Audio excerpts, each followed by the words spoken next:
Hi everyone and welcome to the monthly perfumes, this time for November.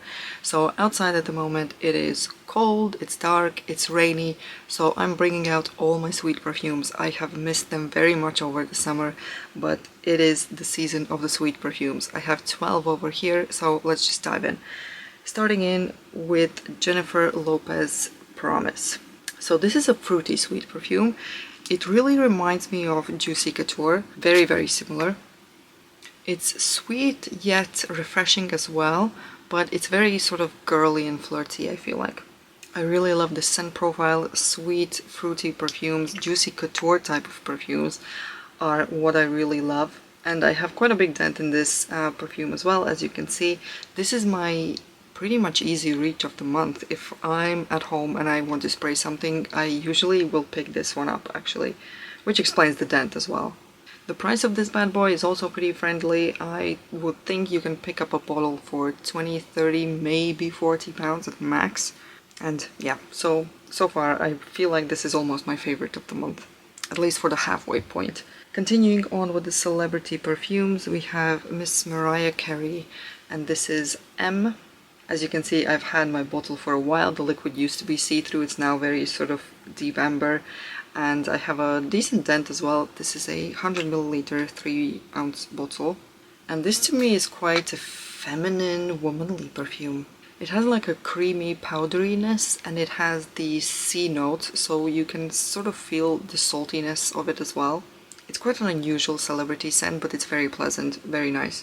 It's not really something I could imagine that Mariah wears herself, but it's definitely a woman's perfume, I want to say. 25 plus, definitely.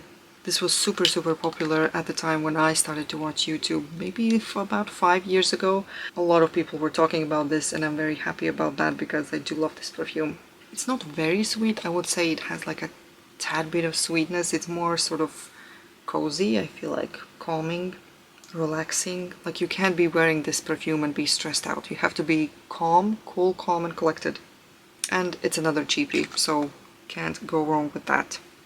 Right, the next celebrity perfume we have Ariana Grande's Pink Cloud. I have the original Cloud as well, which obviously smells like Baccarat Rouge. This one is a lot sweeter to me. It has the DNA of the original, but it has some sort of sweetness added to it. Almost like if you combined the original Cloud with, I want to say, pink sugar or something. Something really artificial, synthetic, sweet. I feel like it's almost the same sweet note as the God is a Woman perfume, also by Ariana. There's just this burnt sweetness. And I can't lie, I really like that. I like my sweetness. That's sort of my ground base. I can try out a lot of things and I have enjoyed a lot of different perfumes, but the sweet perfumes, that's my foundation and that's what I tend to gravitate towards and return back to always. So yeah, I definitely don't mind that artificial, almost aggressive sweetness. I quite enjoy that. So that is Pink Cloud. And then the final sort of celebrity perfume, I guess, is from Rammstein. This is one of their newest ones. They just released this, I want to say, a month or two ago. And this is Dynamit, or Dynamite, which is a women's perfume. And this is one of the most wearable and nicest Rammstein perfumes. They usually have some insane perfume notes in there, like they have cocaine, they have blood, fuel, match, asphalt, I mean burnt match. But this one actually had pretty normal notes. I think it even had vanilla and cloves, which I love. So this is a sweet perfume. It's sweet and it's kind of spicy. It feels very grown. It feels almost like leaning vintage, but in a modern way. It's a modern perfume, but it reminds of vintage perfume, sort of. It almost reminds me of Obsession, which is the next perfume I will be talking about. It's sort of that sweet, ambery, vintagey smell. It's genuinely a lovely perfume. I would say probably my favorite from Rammstein perfumes, which I'm going to be doing a Rammstein perfume collection video next week. I have 10 of them at the moment, so I sort of have the idea of what's going on with them. They are a bit difficult to source though. They only send in Europe, I believe, so unless you have a friend in there who can ship it over to you, it's gonna be difficult to get these. I bought mine on eBay, but obviously that kicks up the price just way up, so it's been a journey, but I do have 10 of them, and this is my favorite, the Dynamite one. Then moving on to mid-range, and I have two Calvin Klein perfumes. The first one being Obsession. You can see that my bottle has had a tough time in shipping process. But this scent, it definitely has a character. So this perfume originally came out, I want to say in 1985, definitely in the 80s. And obviously it's probably been reformulated, but it still has that vintage lean on it, which I definitely don't mind, but because of it, it feels quite heavy, so yeah, I would never wear this in summertime. So Obsession is kind of, it's a spicy ambery, like a tiny bit sweet, but mostly just a spicy amber perfume. And a vintage leaning one as well, and quite strong. I almost feel like it's probably one of the legendary iconic perfumes, you know, the ones that are on shelves for 30-40 years. You have to admire that in the day and age when we just have flankers upon flankers coming out every other week. So even though it's not my favorite perfume, I respect it and I like it and I do want to have it in my collection. There is a time and a place for a perfume like this, and if it's ever, then it's gonna be a day in November, surely. So yeah, that was my pick number 5, and then the other Calvin Klein one is CK1 Shock. And this was a blind buy, and I will say the way it smelled, it was kind of a shock to me because I expected the typical Calvin Klein fresh summertime perfume, but this is actually, it's quite sweet. Very synthetic and artificial sweet again, but it smells like candy, pretty much, like hard candy. Like powdery, pastel color candy. It's not very strong or project that well, so I mean, it's okay, but yeah, it's sort of okay, nothing special, but I hadn't worn it in a while, so I thought I would add it to November perfumes. Also, this might be discontinued, I'm not sure about that, but I see it very often still on eBay and other reselling sites, so it's still around there. Then moving on to designer perfumes, and the first one being Dior's Hypnotic Poison Eau de Parfum. And it has licorice, and people say it smells like root beer, or Play-Doh as well. I don't know how that smells, but to me this smells like, reminds me of rubber, like a tire rubber, very clean tire rubber. It sounds strange. It doesn't sound pleasant, but it is a pleasant perfume. It's very unusual smelling, I will say that. This definitely isn't for everyone, and definitely isn't also a typical sweet perfume, but I do see it as a sweet perfume, just with a very interesting twist, and I always love an interesting twist. So yeah, it's an interesting scent. A lot of people, well, most people would prefer the EDT version, but I think the EDP is the one that will stay in your memory better, maybe. So that is that. Moving on to the next one, we have Carolina Herrera's Good Girl Blush Elixir.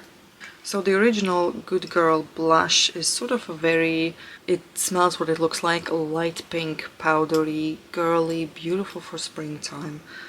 Beautiful light perfume, but this one, the Elixir version, it feels a bit more serious, it feels sweeter, way sweeter. If that's a powdery scent, then this is a sweet scent. And it has patchouli in there as well, and rose, so it kind of, I feel like those notes make it a bit more serious as well. And if that's more suited for springtime, then I feel this is better for fall and winter. So that is that. And the next one, we have Paco Rabanne's Fame Couture Edition. I have the coat as well. So I had the perfume in my bag, and in there the belt came off from the front of the coat, so I have to sew it back on. But the outfit is there. And the perfume itself, so this is sort of like a sweet powdery perfume in comparison with the original Fame. So both have frankincense and vanilla, but this one has iris, whereas the original has jasmine and mango note, and also bergamot. So they are a bit different. I would say this is more powdery. It feels maybe almost a bit more interesting because the original, yes, you have the mango note, which is nice, but I don't really feel the mango note after the initial spray, so it's just like a generic sweet ambery type of perfume which you've smelled 1,000 times. But with the iris at least it gives the powderiness, so I can recognize this better than the other one. Quite like it. Again, not one of the favorites, but definitely like it. I like the outfit as well. It's the most extra bottle I have in my collection. Then next up, well, this is a favorite. I keep saying that these aren't my favorites, but this one definitely is a favorite. This is in my top 10 hands down, and this is Paco Rabanne's Olympia Intense. I know the dent doesn't really give it away that this is a favorite, but I just recently got it. Oh, this is so good. So I don't even remember what the original Olympia smells like, but similar to that one, this also has that signature salty note, which makes it just distinctive. And it's so sweet. It's like a salted caramel. It's so beautiful. I think this is a masterpiece. It's such a gorgeous perfume, and I feel like it can be a good all year round signature scent perfume easily, because the salty note, it kind of reminds me of summertime and seaside, but I feel like it fits summer, and I feel like it fits very well now as well because it is so sweet and comforting. It smells like sunshine to me. And then last but not least we have Angel, which is probably the least sweet perfume among all of them. Well, it's essentially a patchouli perfume, very sort of earthy but also sweet patchouli. It's a bit unusual. It's kind of the first gourmand as well, I've read, although it doesn't come off as a gourmand perfume to me. But this came out in the 90s and it's been just very polarizing, to be honest. People either love it or hate it. For me, Angel, this is not an easy pick. It's not something I could wear on the daily, so this is a specific, again, special mood and time and day. But Angel definitely has its space, and I have a lot of respect for this perfume. From the bottle to the liquid itself, I think it has its legendary status, and it's a beautiful perfume. But I feel like it has to be worn by somebody that is strong, you know, a strong person. You have to have a backbone if you're wearing Angel. Very patchouli, very loud character. Definitely love it and will always have it in my collection. So that is that, and the scent number 12 is Roberto Cavalli's Paradiso Assoluto, which I'm just working on to finish off the bottle because I'm right at the end.